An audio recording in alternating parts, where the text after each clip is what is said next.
So hello guys, कैसे हैं आप सभी लोग। आशा करता हूँ कि आप बहुत ठीक होंगे और ज़िंदगी में बहुत अच्छा कर रहे होंगे।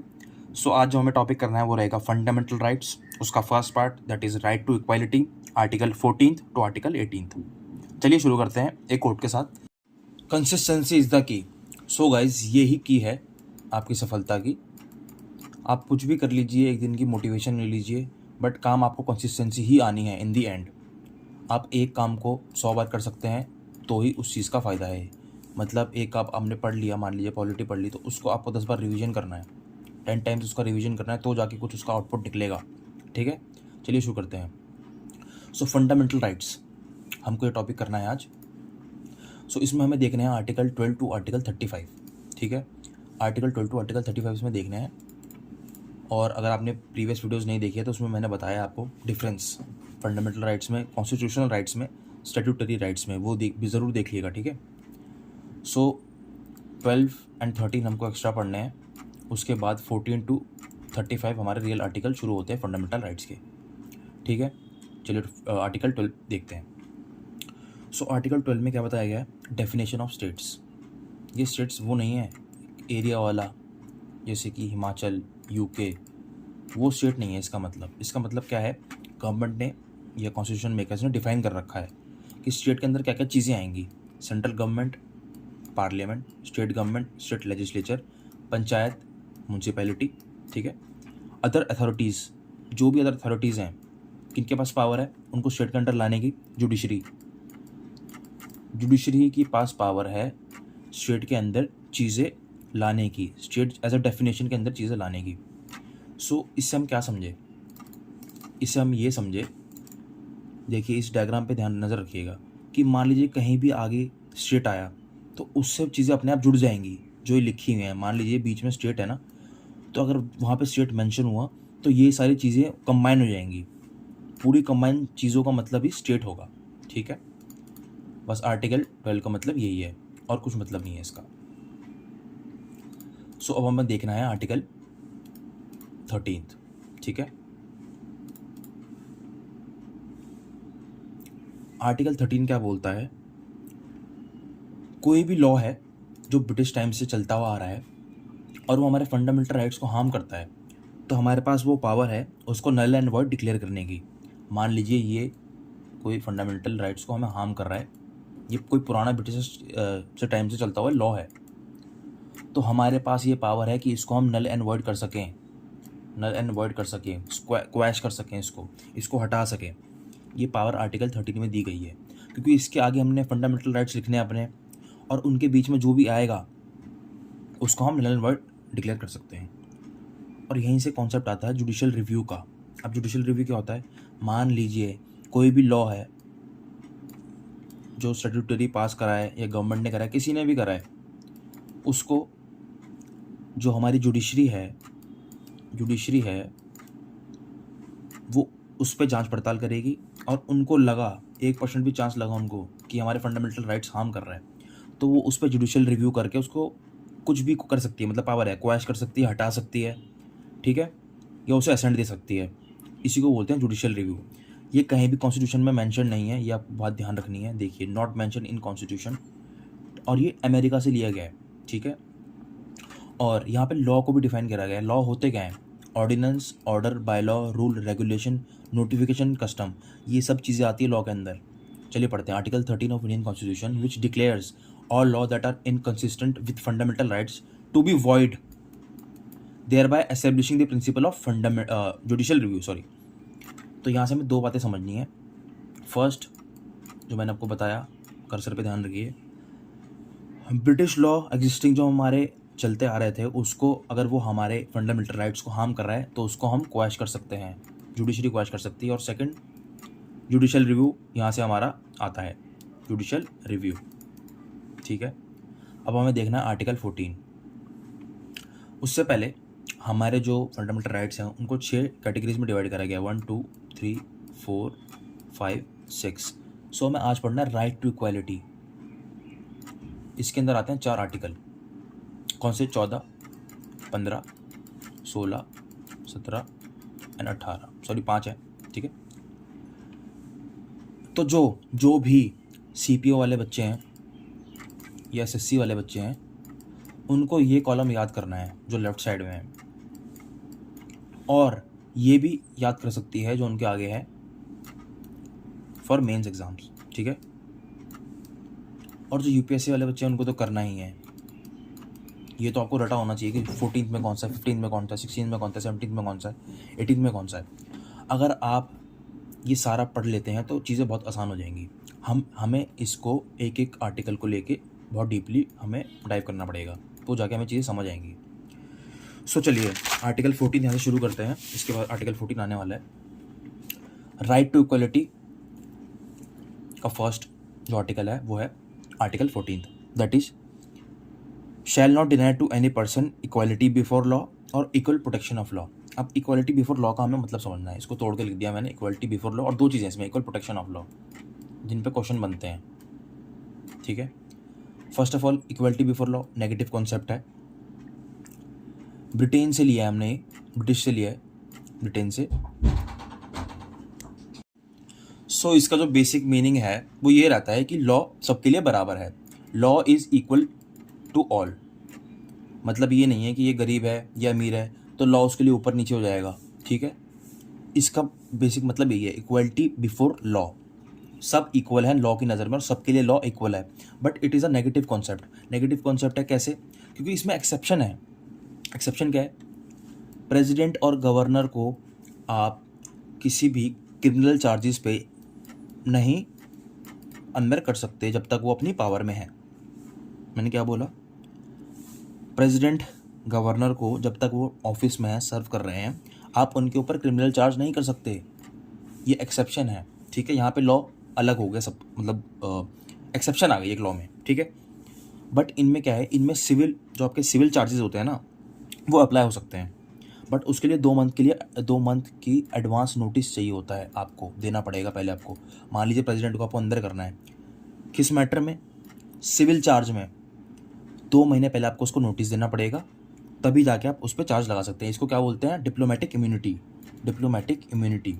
एंड ये बस गवर्नर और प्रेसिडेंट के पास ही नहीं होती, जजेस, पब्लिक सर्वेंट, फॉरेन डिप्लोमेट, इनके पास ये होती है, ठीक है। ये इक्वलिटी बिफोर लॉ का बेसिक मीनिंग हो गया। सो गाइस, जो नेक्स्ट चीज़ हमें समझनी है वो है इक्वल प्रोटेक्शन ऑफ लॉ। इसमें हमें क्या देखना है? ये पॉजिटिव कॉन्सेप्ट है और अमेरिका से लिया गया है। कहाँ से? यूएसए से, अमेरिका से लिया गया है। यह है इक्वलिटी बिफोर लॉ, लॉ की नज़रों में सब इक्वल है। ये कहाँ से लिया है? ब्रिटेन से। नेगेटिव कॉन्सेप्ट है, ठीक है। सो हमें ये एग्जाम्पल की वजह से समझना पड़ेगा। मान लीजिए 2 लोग हैं, ये दूसरा है, और इनको बोला जाता है कि आप लड़िए, ठीक है। मान लीजिए कॉम्पिटिशन हो रहा है यहाँ पे, लड़िए। सो इसके पास पूरे गियर हैं, न्यूट्रिशन है, सब चीज़ है, ठीक है। और इसके पास ना गियर के पैसे हैं ना न्यूट्रिशन के पैसे हैं। बेसिकली ये बैकवर्ड है थोड़ा, ठीक है। बैकवर्ड बोल सकते हैं इसको, बैकवर्ड है। तो ये स्टेट, जो मैंने अभी पहले आपको बताया, स्टेट के अंदर क्या क्या आता है, ये स्टेट की रिस्पॉन्सिबिलिटी है कि इसको सारी चीज़ें प्रोवाइड करें। उसी को नाम दिया गया रिजर्वेशन, ठीक है। और ये से बोला जाता है पॉजिटिव डिस्क्रिमिनेशन। ये पॉजिटिव कॉन्सेप्ट है। तो सबके कानून की रक्षा करना, ये भी आर्टिकल 14 में गिवन है। इसी को बोलते हैं इक्वल प्रोटेक्शन ऑफ लॉ, ठीक है। बस हमें यहाँ से यही समझना था आर्टिकल 14 से, क्या? Equality before law and equal protection of law. Right to equality के अंदर फर्स्ट जो आर्टिकल है उसके अंदर आता है। अब हमें देखना है 15th, आर्टिकल 15। अब यहाँ पे प्रोहिबिशन कर दिया discrimination on ground of religion, race, caste, sex and place of birth. कोई भी आपसे इन सारी चीज़ों पे 3, 4, 5, आप ये भी कभी कभी ये भी क्वेश्चन आता है कि इसमें कितने कॉम्पोनेंट है, कितने? 1, 2, 3, 4, 5 कॉम्पोनेंट्स इसमें, religion, race, caste, sex and place of birth, ठीक है। तो इस बेसिस पे आप पे कोई डिस्क्रिमिनेशन नहीं कर सकता, इन सब बेसिस पे। और ये देखिए, the state shall not discriminate against the citizen on ground, और स्टेट भी नहीं कर सकता। यहाँ पे क्या है? इंडिविजुअलिज्म की बात है। एक बंदा भी नहीं कर सकता और स्टेट भी नहीं कर सकता मिलके डिस्क्रिमिनेट आपको इन बेसिस पर। बस यही लिखा हुआ है। और यहाँ पे क्या है कि आप किसी भी कैस्ट से हैं, रेस से हैं, प्लेस ऑफ बर्थ, रिलीजन से हैं, आप कहीं भी शॉप्स में जा सकते हैं, पब्लिक रेस्टोरेंट में जा सकते हैं, होटल में जा सकते हैं, वेल यूज़ कर सकते हैं।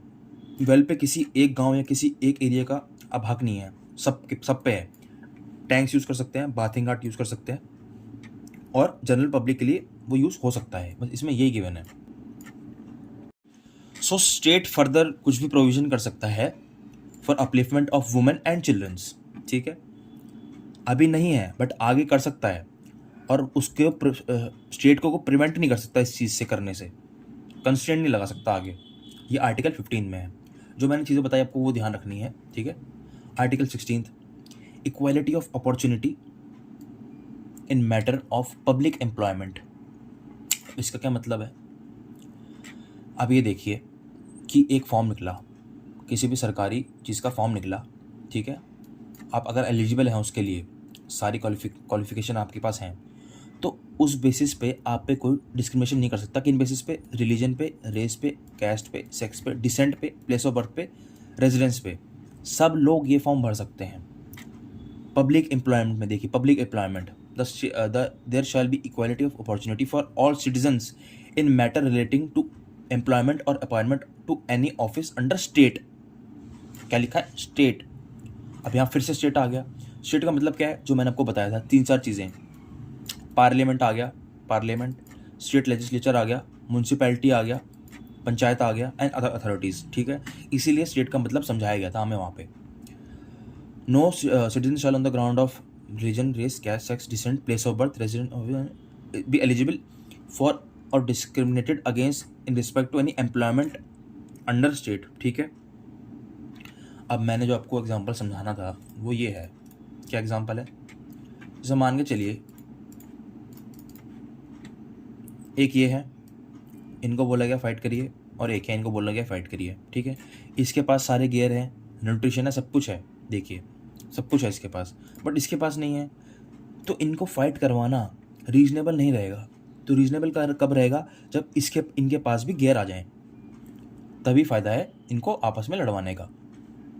सो ये काम किसका है? स्टेट का है, ठीक है। ये काम स्टेट का है कि ये इसको भी एक्वायर करवाएं वो सारी चीज़ें जो इनके पास हैं, और एक बेस लेवल तक खड़ा करवाएं, तभी जाके कुछ चेंज आएगा सोसाइटी में। इसका मतलब बस यही था। आप ये ध्यान रखना, यहाँ पे अनटचेबिलिटी क्या कहते हैं, अबॉलिश नहीं हुई है। आर्टिकल 15 में कन्फ्यूजन कर देता है कभी कभी, वो आर्टिकल 17 में हुई है, एबोलिशन ऑफ अनटचेबिलिटी। अनटचेबिलिटी को एबॉलिश कर दिया गया है, पनिशेबल कर दिया गया है, ठीक है। Is abolish and is practice in any form is forbidden, ठीक है। The enforcement of any disability arising out of untouchability shall be offence punishable in accordance with law. अब ये थोड़ी है कि आपने बोल दिया कि फॉरबिडन है तो लोग फॉरबिडन कर देंगे उस चीज़ को। मान के चलिए आपको चीज़ कुछ हटानी है, तो उसके लिए लोगों के दिमाग में डर भी तो पैदा करना पड़ेगा आपको। तो इसको पनिशेबल बना दिया इन अकॉर्डेंस विद लॉ, मतलब कोर्ट आपको पनिश कर सकती है अगर आपने ये सब करा तो। 17 आर्टिकल में यही है, ठीक है। एंड जो लास्ट आर्टिकल हमारा है वो है abolition of titles. Abolition of titles, ठीक है। अगर आप मिलिट्री या एकेडमिक डिस्टिंक्शन आपकी है तो ही आप वो टाइटल यूज़ कर सकते हैं, उसके अलावा कोई भी टाइटल आप यूज़ नहीं कर सकते, ठीक है। No title not being military और academic distinction shall be conferred by state. Military और एकेडमिक डिस्टिंक्शन जैसे डॉक्टर हो गया, ठीक है, जैसे कर्नल बोल दिया किसी को, डॉक्टर कर्नल, ये स्टेट आपको दे सकता है चीज़ें, ये रैंक आपको स्टेट दे सकता है, बट इसके अलावा आप स्टेट कोई भी रैंक आपको और नहीं दे सकता। जैसे कि राजा, आप किसी को राजा नहीं बोल सकते आप, ठीक है, क्योंकि we are a democratic country, state उसको राजा नहीं बोल सकता, ठीक है। No citizen of India shall accept any title from foreign state. अब आप फॉरेन स्टेट से भी कोई टाइटल अपने ऊपर नहीं लगा सकते। No person who is not a citizen of India while holding any office of profit and trust under the state except without the consent of president any title from foreign state. अब मान के चलिए कोई बाहर से, ये देखिए कोई बाहर से काम करने आए हैं इंडिया में, मान लीजिए फॉरेन डिप्लोमेट है, तो वो प्रेसिडेंट के बिना, अलॉयमेंट के बिना वो फॉरेन का जो टाइटल है वो यूज़ नहीं कर सकता। इसमें कंसेंट चाहिए प्रेसिडेंट का, ठीक है। और no person holding any office of profit और trust under the state shall without the consent of president except any present emolument of any kind from or under any foreign state।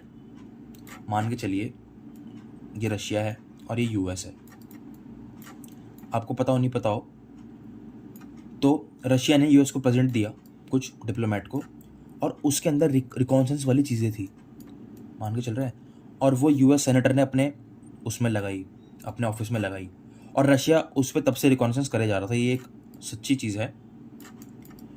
तो इसी वजह से कोई भी बाहर की चीज़ हम अलाउ नहीं करते बिना प्रेसिडेंट के असेंट के, ठीक है, चाहे वो प्रेजेंट हो, एमॉल्वमेंट हो, कुछ भी हो, फॉरेन स्टेट से वो आप नहीं ला सकते इंडिया में बिना प्रेसिडेंट के असेंट के, ठीक है। बस कहने का मतलब यही था।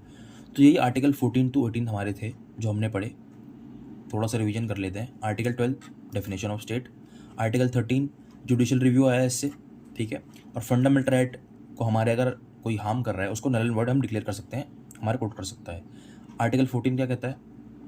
Equality before law, equal protection of law. Article 15 क्या कहता है? Prohibition of discrimination. 15 में डिस्क्रिमिनेशन को प्रोहिबिट कर दिया गया है on ground of religion, race, caste, sex, place of birth. 16th opportunity, 16th opportunity, आप पीकॉक देखेंगे तो उल्टा 16 नहीं लगता, तो इसको आप ऐसे भी याद रख सकते हैं कि opportunity 16th, opportunity 16th in matter of public employment. 17th क्या है? Abolition of untouchability, abolition of untouchability, ठीक है। 18 में क्या है? Titles, titles. ये 4 पॉइंट इसमें आपको ध्यान रखने हैं। So guys, if you like my video, so आप ये और लोगों तक भी पहुँचाइए, क्योंकि हमको जो एजुकेशन है उसको सबको पहुँचाना है। उसमें ये नहीं होना चाहिए कि 10 मिनट पहले आप अपने चैनल का नाम लेंगे, फिर 5 मिनट उसमें बताएंगे कि आपका क्या कोर्स आ रहा है। सिंपल रखिए, जो रेलिवेंट चीज़ें हैं वही पढ़ाइए। चलिए, thank you so much, next video में मिलते हैं।